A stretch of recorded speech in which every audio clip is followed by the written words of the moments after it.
You're back. Live from New York. It's a show that's 100% right about several things. It's first things first. Today. I'm not sure she had many doubters. I mean, we all know about Jay Williams' comment, she can't be great unless she wins a ring. And I think even deep inside, he would walk that one back. Yep. I don't think he has publicly, Sure. but great. If you want to say the GOAT, okay, that's another debate. We'll get to that a little later. But great? She's clearly great. Saying Caitlyn Clark's not great is like saying Einstein wasn't smart. Wow. I mean, she's that great. All right, I'm proud of that. Good pull. No, but I think one thing, because we can't assume, even though obviously the popularity of the game for women is skyrocketing, we can't assume everybody knows what her game is like. All right, so in specifically asking me about last night, a lot of people may think she's just a scorer because she broke the scoring record, right? But when you saw last night, she is a great passer, too. She had, in addition to the 41 points, the 12 assists. The game before against Colorado, she had 29 points, 15 assists. She's averaging 10 assists in the tournament.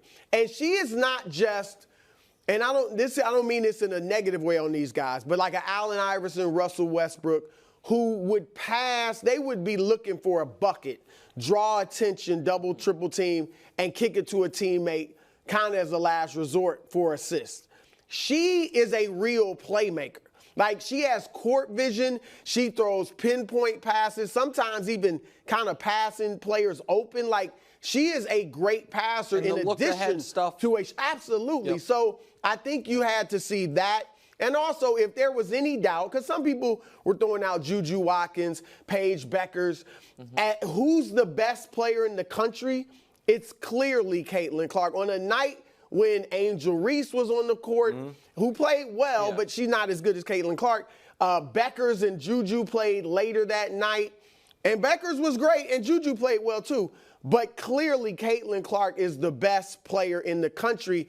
And this graphic kind of sums it up. Look at the number of teammates. So these are the top 50 recruits when they were coming out of high school, like a 4 or 5 star, think of that way. Top 50 recruits. Iowa has 2, including Caitlyn Clark. She's got one teammate. One teammate who was top 50. LSU, 5 of them. Yeah. UConn, 7. South Carolina, 7. Yeah. And she's running through the tournament. So this is somewhat like a Larry Bird when he carried – it's not quite as much because Iowa's been a good program, but the way he carried Iowa or Indiana State in 1979. So I thought she showed all of that last night. And listen, Kim Mulkey is getting some criticism today, a little bit of it fair, of why didn't you switch up the defensive scheme, maybe have Flaugier on or more. Haley obviously was having a really rough, Haley had a rough tournament. I like Haley Van Lith. I liked her attitude last year, and I liked the way she stood up for her teammates this year. She shot 20% for the tournament and had a rough game offensively last night, and defensively had no answers. So maybe Mulkey could have switched some things up, but one of the reasons it wasn't just blitz Caitlyn doubler is because of what Brew's talking about. She's such a good passer and such a willing passer that wouldn't have necessarily solved your problem. This was a legendary performance by a legendary player. Caitlyn Clark has 2 career 40-point double-doubles or triple-doubles. They have both come in the Elite 8 in back-to-back years. Last year against Louisville and then last night. Wildes, your point yesterday that I didn't mean to, but jumped on you a bit on as far as, well, as far as, I wasn't really trying to call you a fool. I didn't like the discussion that I was seeing, which was essentially saying her greatness is predicated on this result. Because to me, her greatness was already established. But part of that point is correct, which was you could argue this was the biggest game of her career. Bigger than the national title game. I know that sounds counterintuitive, but because this team had beaten her, because everyone came back, because this was a team, because now she already was, instead of last year, she was player of the year, but the story and legend was growing. Now she is a legend. She's broken the records. If you then have the same team beat you back-to-back years, but this one before even the Final Four, it's going to feel a little funny that's the way the Iowa career ends. Instead, she had one of, I don't think it's but one of the greatest games of her career. And here's the other thing I'm going to say about Caitlyn Clark, which I think is so cool for women's sports and for sports in general, but particularly this moment for women's sports. I would argue for a decade, young basketball players, not all, but many, have said, God dog it, I want to be Steph Curry. And no one has succeeded, and now she has. That's a good take. We have seen so many male players be like, I want to play like that guy. I want to take off the bounce, unbalanced, deep threes, and have them be good shots. And no one has succeeded doing it. Trae Young's trying. I was going to bring up Trae. And he's not close because he's not efficient. Correct. He doesn't win. Right. And his shooting, Trae Young, his assist numbers are excellent. Right. His shooting percentage will shock you if you actually look at it. Even on those great playoff runs, his three-point numbers. She's doing it. Yeah. She is doing it as, like, and it's, to me, that is the cool part of this. It was that basketball players, men and women, or boys and girls in this case, young people, looked at Steph Curry, and a lot of them said, I'm not going to be the biggest person out there. I'm not going to be the most athletic. How can I be the most dominant? And the first person to kind of pull that sword from this stone is Caitlyn Clark. Yep. And that to me is so dope that she was 11 years old, I would imagine, watching Steph Curry be like, that's the game that I'm going to do. While a lot of 11 and 12-year-old boys were doing the same thing, and she nailed it first. You know what I liked, Brew? The makes are obviously the makes. She had a few misses that were still intimidating, I think, to LSU. And it's very Steph-like, where it's like, I'm going to space the floor so deep, and we see Dame do it too, so wide and so deep, where it's like, now you're going to have to cover me out here. If I make it, you're like, oh, demoralized, like, what can I do? Right. If I miss it, there's still so much space for me to operate. I thought it was great. Brew, do you have a final word, or do you want to talk about my take again from yesterday? I want to hear your take from this one. So now we move on to where does Caitlyn belong in this ranking of all-time players, and does she need a title? So yesterday I argued that she does. Here's sporting news. There's a lot of different rankings. We picked sporting news of best player, women's college basketball players ever. Number 1, Breanna Stewart. She had 3 Players of the Year, won 4 titles with UConn. Cheryl Miller, Shamika Holtzclaw, Diana Taurasi, Candace Parker. Brittany Griner had 2 Players of the Year, only won 1. Now Caitlyn Clark has 1 Player of the Year last year. We expect her to win it again. She's going to win it this year, so that'll be 2. But it'd be weird if she had 0 titles. So here's why I don't think she needs to win a title. I want to be the GOAT. Well, I think to be in. I think to where if you say I want to be clear here.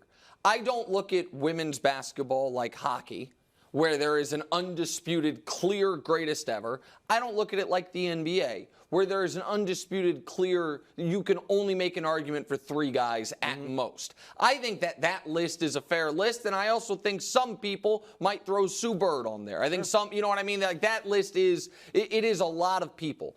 The reason that I think Caitlyn is already in the conversation is, and this is why I get frustrated with the count the rings stuff. Let's show that graphic again if we could. And again, in your mind's eye, imagine that there's a 2 for Naismith Player of the Year for Caitlyn, because she's going to win it this year. And then I'm going to add a column. And that's WNBA teammates. And obviously, Cheryl is in a unique spot because the WNBA didn't exist. So she had tremendous teammates. Yeah, that's what I would imagine. Right. Cynthia Cooper, who might have been the greatest WNBA player ever. But okay. So what you're going to notice is, so wait, the only person on the list who doesn't have multiple titles is Brittany Griner. She's the only person on the list whose entire starting 5 wasn't future pros. Caitlyn Clark, now again, Caitlyn's number could grow greater than 0 because, you know, when her class graduates, some of them could go on. But to me, Brew, what she did last year, and I apologize for going long, I just want your opinion on this. Beating South Carolina last year was more impressive than if someone else beat South Carolina and then Caitlyn won the national title.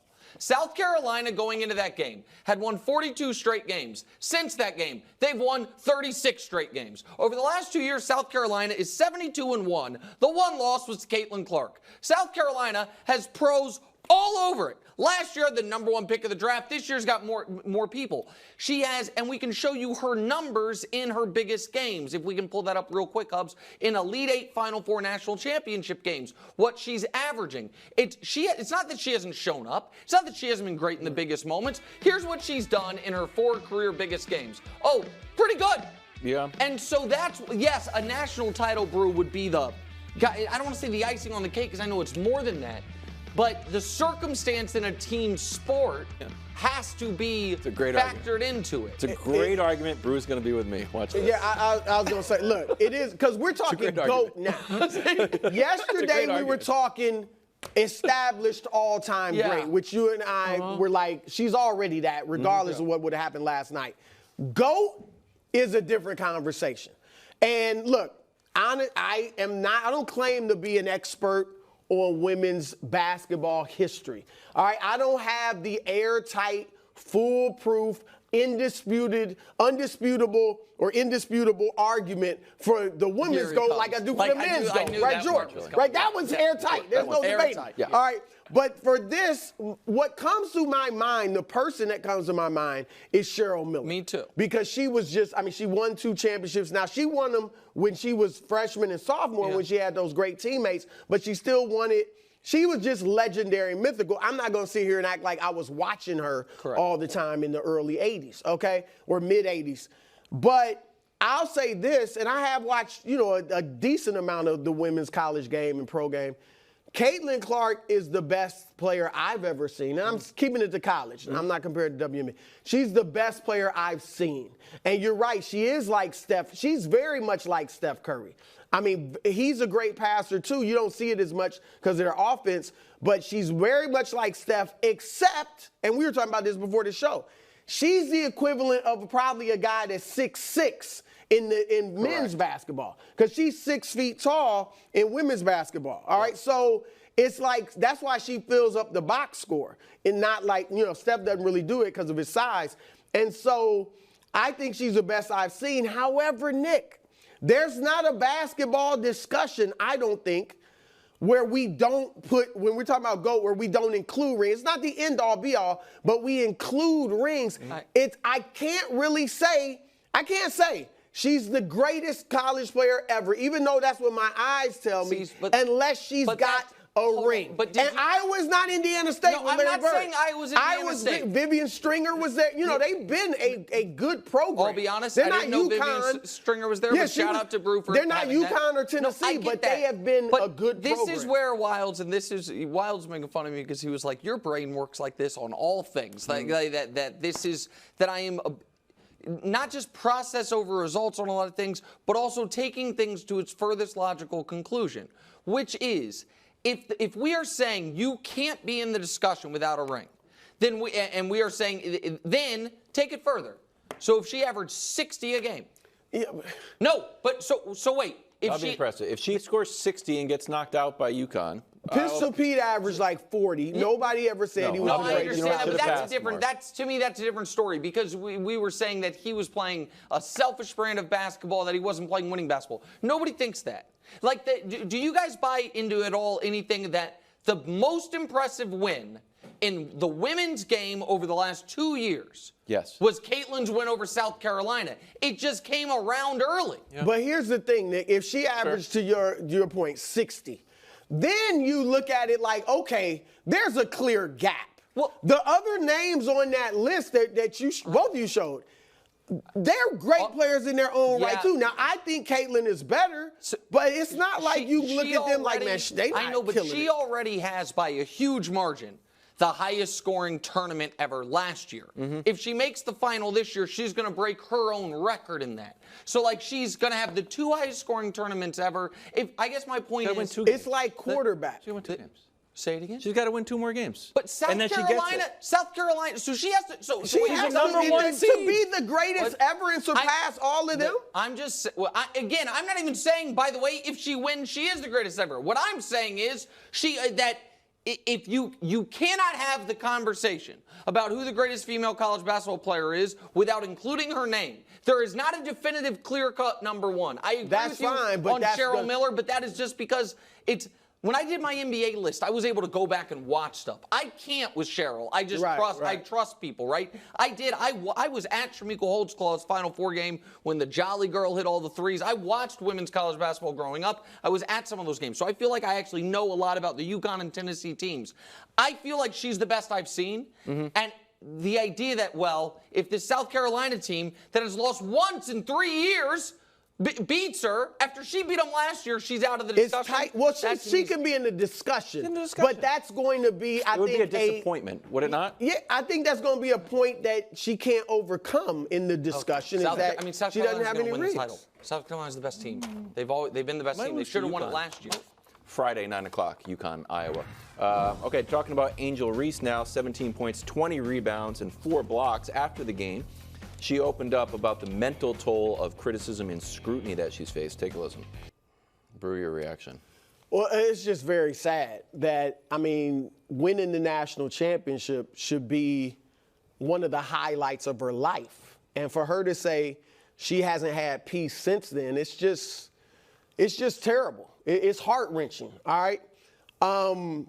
And we know last year there was a controversy, and that's, to me, kind of when it began. The start. When there was doing this in front of Caitlyn. And people jumping all over her and saying nothing about Caitlyn Clark doing it. That was racism, and I think it was classism, too. Because if she was some suburban black girl who was, you know, acted differently, I don't know if it would be as people would be on her as much. So I think it's unfortunate she's going through that. There was the article in the LA Times that compared the LSU players, the dirty debutantes. And I don't think the writer meant it in a pornographic way, but people said, once you Googled it, and Kim Mulkey said it, you Google it, it turns to pornography. So I don't think he really meant it that way. I don't think he knew it, because that wasn't the thing that came to my mind. I just thought he's trying to turn a phrase. But she's the reason, not that, you know, because she's kind of the face of that team, and he was looking negatively at that team because of what he thinks about her. And for her to have to go through that, like Kim Mulkey said, it is terrible that college kids have to go through this. Now, I will say this. As you become more popular, and as women's basketball is becoming more and more popular, they will also get some of the negatives that come with popularity in terms of, I mean, LeBron James is the greatest example. He is an awesome player, obviously, but with his stature has come a whole bunch of criticism and scrutiny that he has to have. It should be different with college kids, and a lot of times it is. Like, when I wrote, I would not criticize college kids or certainly high school. The same way pro. They're not getting paid. I know they are now with NIL, but they're not professionals. And so it should be different in that regard. But it's just, you know, it's unfortunate. And a lot of what she's talking about also is social media. Not just traditional media. I think that's almost all of it. I think the LA Times article was, you know, maybe the straw that broke the camel's back publicly. I say this as, and I'm not trying to be preachy, and I empathize with Angel Reese, but my 2 older kids are sandwiched around her age. I have an 18-year-old and a 25-year-old. And this is what I say to them. This is what I say to young people watching, adults watching too, but particularly young people. You gotta log off. And I'm not blaming Angel Reese at all, but those death threats, the sexualization, I bet 98% of it, if not 100% of it, did not come from her walking down the street and someone saying it to her. It is people who live in your phone who are terrorizing you. Right. And I say this as someone who has been in some ways in the public eye for 20 years, okay? When I started, the social media did not really exist. It grew as during my time on the air. And about 6 years ago, I logged off. And by that, I mean I didn't stop posting, but I stopped reading anything that is written about me because it was driving me crazy. It was negatively impacting my mental health, my interactions with other people, how I thought of myself as a grown man who opted into the spotlight. for young people who are kind of all of a sudden celebrities. Nobody's prepared for it. Right. And anyone that's like, oh, ignore it, I'm here to tell you it's not ignorable if you read it. Human beings are not equipped to deal, for all of human civilization, you did not have to deal with strangers saying terrible things to you. We didn't evolve to know how to deal with it. All of a sudden, anyone in the public eye gets it. And I'm here to tell you it's awful for you.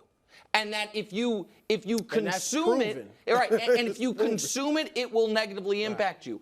The problem is, Wildes, the flip side to it is the dopamine kick of the stranger saying good things to you. And in order to get that, you got to take the other, but it's killing kids. Literally. It's literally killing kids. And so I feel so terribly for her. Right. I'll add just one thing, because you did a lot of like, you have to log off.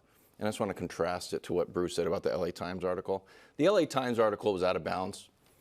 The author apologized in its old school print media, and several people in the old school print media and on social media was like, that's out of bounds.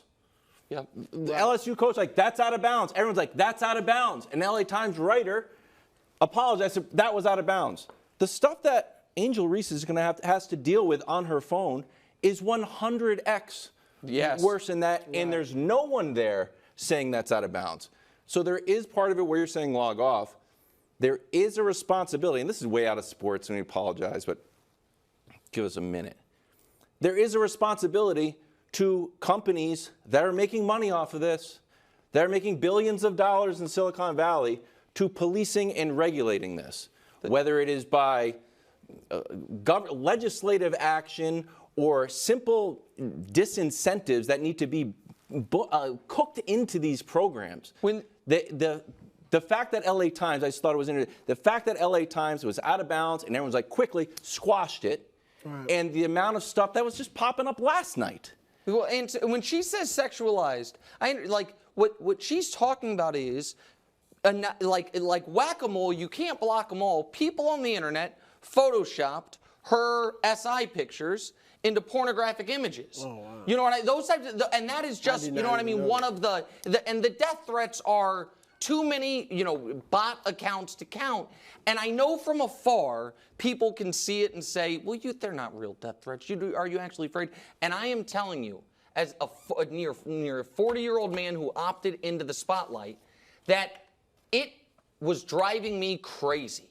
I can't imagine if I was a 20-year-old kid who just, got thrust into the spotlight all of a sudden, and I have political figures and anonymous people, everyone telling me what an awful person I am. It would drive you crazy. No, you're absolutely right about logging up. Like, I don't pay attention to the criticism. I don't, you guys know I'm not on social media like that. I post. Right, I post.